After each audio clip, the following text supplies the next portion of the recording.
There is a moment, sometimes quiet and unnoticed, when a person decides, "This will not break me."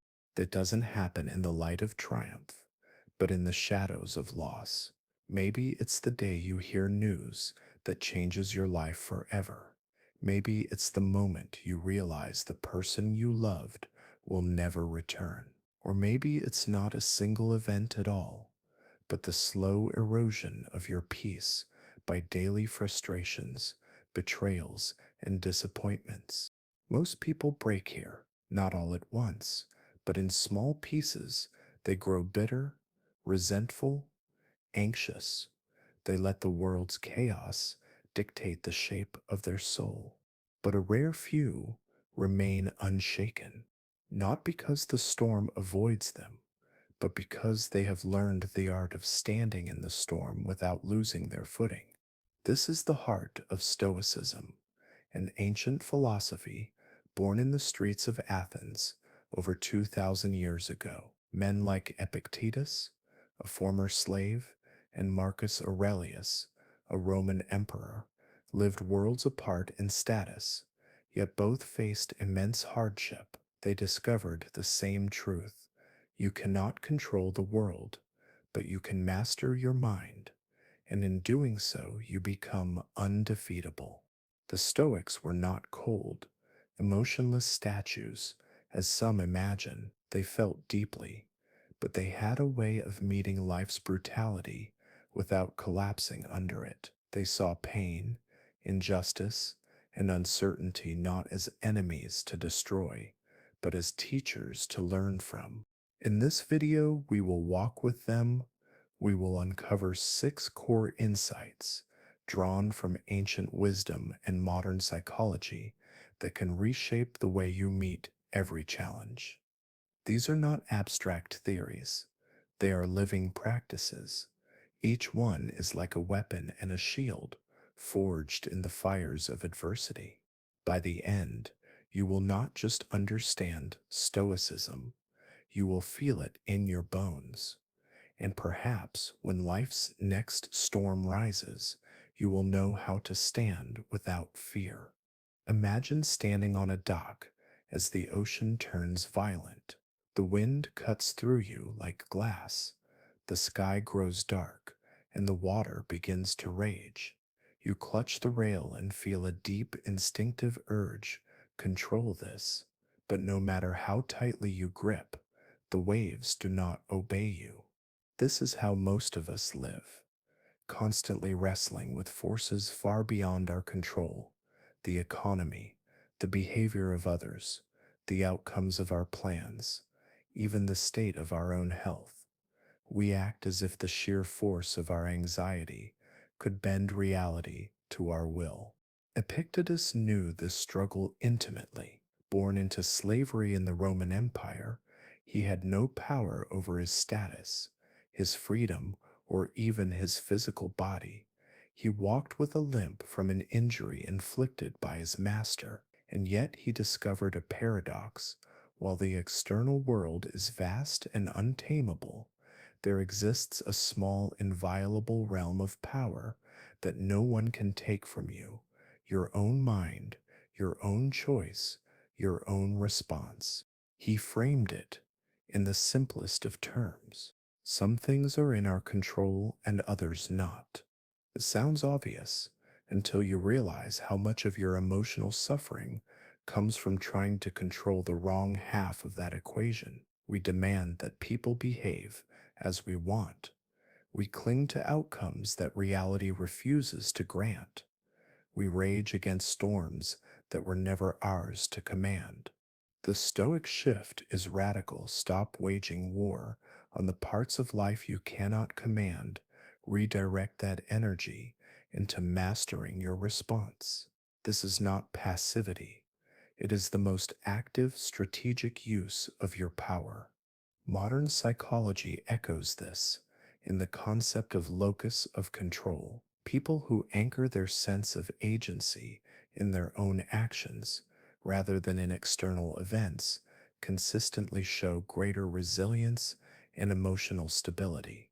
So when life next throws something uncontrollable your way, pause. Ask, is this mine to direct or mine to endure? If it is yours to direct, act with courage. If it is yours to endure, endure with grace. Because in that choice, and only in that choice, you are undefeatable.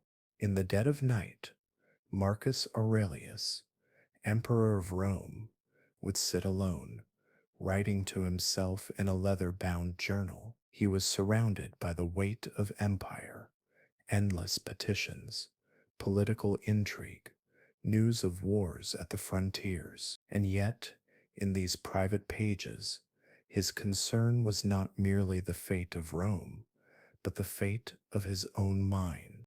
The soul becomes dyed with the color of its thoughts, he wrote. To Marcus, the mind was like a fortress, a stronghold in which the self could remain free, even in the midst of chaos. But a fortress is not impregnable by default. It must be defended. Think about your own mind as such a fortress. What enters it every day? What images, words, conversations, and thoughts slip past your gates without inspection? A single toxic idea, repeated often enough, can erode your confidence like water wearing away stone. A single unexamined belief, I'm not good enough, the world is against me, can quietly take root until it becomes the architecture of your reality. The Stoics understood this centuries before modern psychology confirmed it. Your inner dialogue shapes your perception, and your perception shapes your life. Cognitive behavioral therapy, one of today's most effective psychological tools, is built on this truth. Change the way you interpret events, and you change the way you experience them. Marcus knew that his mind would be tested daily by fear, anger, and desire. The enemy was not the invader at the gates, but the thoughts he allowed inside. So he practiced a form of mental border control, questioning impressions before accepting them, refusing to let insults define him, and choosing the mental colors that would dye his soul. You too can guard your mental gates. It begins with awareness, catching harmful thoughts before they become beliefs. It continues with choice, replacing them with thoughts aligned with your values, not your fears. So the next time a corrosive idea approaches, pause and ask yourself, do I want my mind painted with this? Because once it's inside, it will color everything you see. In the fortress of your mind, you are both ruler and gatekeeper. Defend it well. There's a moment every runner knows, the sharp burning in the lungs, the ache in the legs, the voice in your head saying, stop, you can't do this. It feels like a wall, but seasoned runners know the truth. It's not a wall, it's a signal, a message from the body saying, we're at our current limit, and with practice, that limit can move. The Stoics believed that pain, whether physical or emotional, is the same. It is not an unfair curse. It is not life targeting you. It is information telling you something about your condition, your attachments, or your expectations. Seneca wrote, we are more often frightened than hurt, and we suffer more from imagination than from reality. This doesn't mean pain isn't real. It means pain is layered. There's the raw sensation, and then there's the story we tell about it. Modern neuroscience backs this up. Pain is processed in the brain, and our emotional reaction to it can amplify or diminish the experience. Two people can feel the same injury and have wildly different levels of suffering because suffering is pain plus resistance. Think of a time you went through heartbreak, the physical tightness in the chest, the loss of appetite, the restless nights. These are real sensations, but much of the suffering came from the mental story. This shouldn't have happened. This means I'm unlovable. This will never get better. The Stoic move is not to deny pain, but to strip away the unnecessary suffering we pile on top of it. To say, this is pain, it is here. What is it telling me? Sometimes it tells you to rest, sometimes it tells you to let go. In the same way, a warning light on your car's dashboard is not your enemy. Pain is not your enemy. It is a messenger. Ignore it, and the problem deepens. Listen to it, and you grow wiser. So the next time pain visits you, instead of recoiling in anger or fear, meet it like a stoic. Ask, what is this trying to show me? Because those who see pain clearly cannot be destroyed by it. It's an ancient Greek proverb that says character is destiny. It's often attributed to Heraclitus, the philosopher who believed that the patterns within us determine the patterns of our lives. The Stoics lived by this truth. To them, your fate wasn't written in the stars, it was written in your habits, your values, and the way you met the events life threw at you. Consider Marcus Aurelius. He was emperor, but also a man who faced betrayal from his closest allies, the death of multiple children, and the endless responsibilities of ruling a vast empire. And yet, through all of it, he reminded himself daily, waste no more time arguing what a good man should be. Be one. The Stoics believed that character is not a fixed trait you are born with. It's something forged day by day in the choices you make when no one is watching. Every decision is a brushstroke on the canvas of your life. Speak truth when lying would be easier, and you strengthen the muscle of integrity. Face discomfort instead of hiding from it, and you build the habit of courage.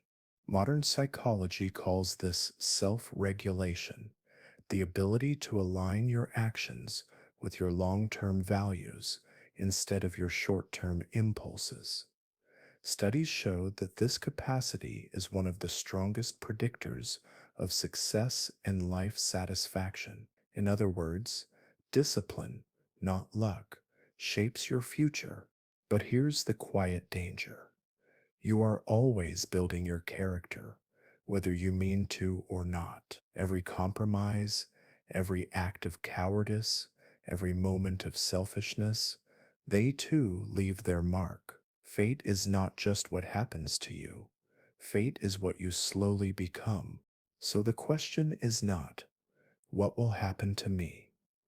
The question is, what kind of person am I becoming in the face of what happens? If you build a character rooted in courage, honesty, and discipline, then even when fortune turns against you, you will stand. And if you neglect this work, no amount of luck will keep you from collapsing when the wind changes. Fate is the shadow your character casts into the future. Build it well. There is a story from Roman history that the Stoics loved to tell. A young general was sent to secure a narrow mountain pass against an invading army. When he arrived, he found the path blocked by an enormous boulder, impossible to move. His soldiers complained. The mission was over before it had begun, but the general didn't see the boulder as the end. He saw it as a beginning. He split his forces. Some would climb above to flank the enemy. Others would use the rock as cover to launch an ambush. That day, what looked like defeat became the reason for victory. This is the Stoic principle in action. The obstacle is the way. Marcus Aurelius wrote, the impediment to action advances action. What stands in the way becomes the way. To a Stoic, the challenge is not an interruption to your path, it is the path. Obstacles force adaptation, and adaptation is growth. Without the friction of resistance, there is no strength. Modern psychology echoes this in the concept of post traumatic growth, the documented phenomenon that for some hardship leads not to collapse, but to profound transformation. People emerge from loss with greater clarity, deeper empathy, and stronger purpose. But here's the crucial shift: it's not the obstacle alone that transforms you, it's your choice to engage with it. The same rock that becomes a shield for one person can become a wall for another. The difference lies in perception. Seneca reminded his students that every difficulty carries two possibilities. It can be the excuse for why you stopped, or the reason why you became unstoppable. A failed relationship can become a closed chapter or the catalyst for self mastery. A failed business can be an ending or the training ground for resilience. So the next time something blocks your path, pause. Do instead just ask, how do I get around this? Ask instead, what can this teach me that nothing else could? Because the truth is, life will place boulders in your way, and when you learn to see them, not as barriers, but as raw material for strength, you stop waiting for the perfect road. You build it, stone by stone, from the very obstacles in front of you. In the Roman world, a victorious general would return to the city in a triumphal parade.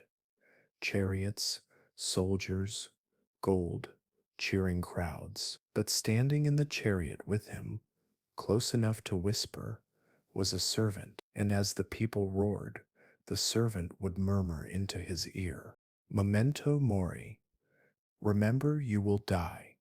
It wasn't meant to ruin the moment, it was meant to anchor it in truth, because the Stoics believed that forgetting death is the surest way to waste life.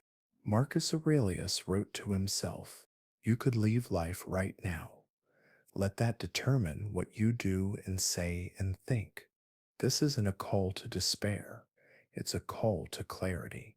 When you remember your time is finite, petty arguments lose their grip on you.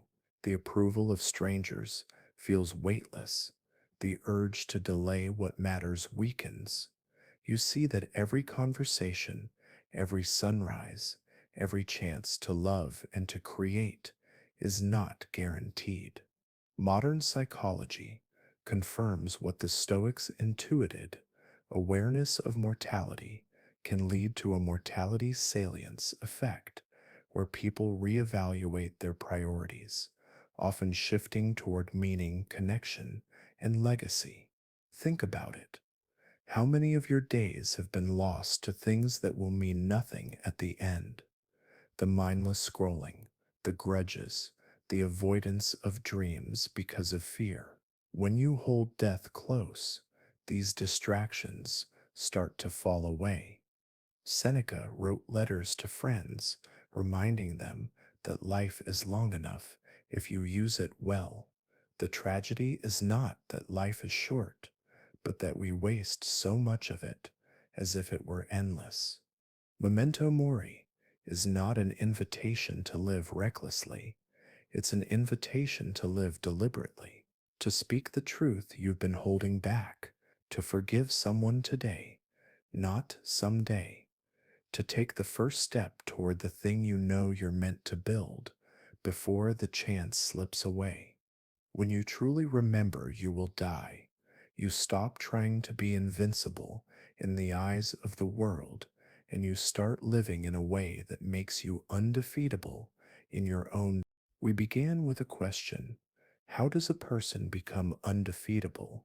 Not by avoiding pain, not by controlling the world, not by hardening into something unfeeling.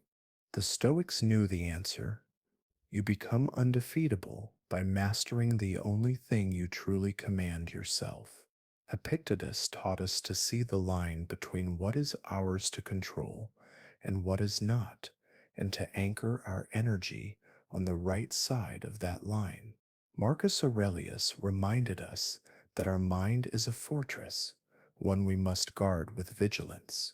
Seneca and modern science showed us that pain is not an enemy, but a signal, and that suffering grows when we resist it without understanding it. Heraclitus's wisdom reminded us that character is fate, and that every choice either strengthens or weakens the person we are becoming.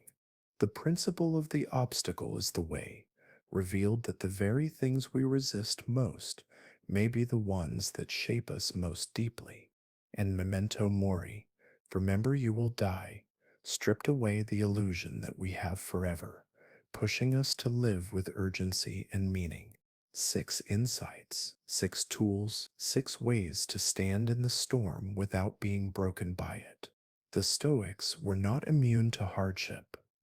They lost loved ones, faced betrayal, illness, political turmoil, and their own human flaws. What made them rare was not their circumstance, but their posture toward it. They chose again and again to meet life with reason, courage, and integrity. And now the choice is yours. When the next challenge rises, and it will you reach for panic, resentment, and blame? Or will you stand still, breathe, and ask, what is mine to control here? How can I meet this moment well? Remember, the world does not need more people who are simply unhurt by life. It needs people who have been through the fire and yet can walk into the next day with an open mind, a steady heart, and an unshaken will. If this journey has resonated with you, consider subscribing, not because of numbers or algorithms, but because we explore these questions every week together. Share your reflections in the comments, because your story may be the reminder someone else needs to keep going. Stand firm, guard your mind. Welcome the lessons of pain. Build your character, use the obstacles, and never forget that your time here is brief. Live, so that when the storm comes, and it always comes, the world will look at you and wonder, how does nothing break them?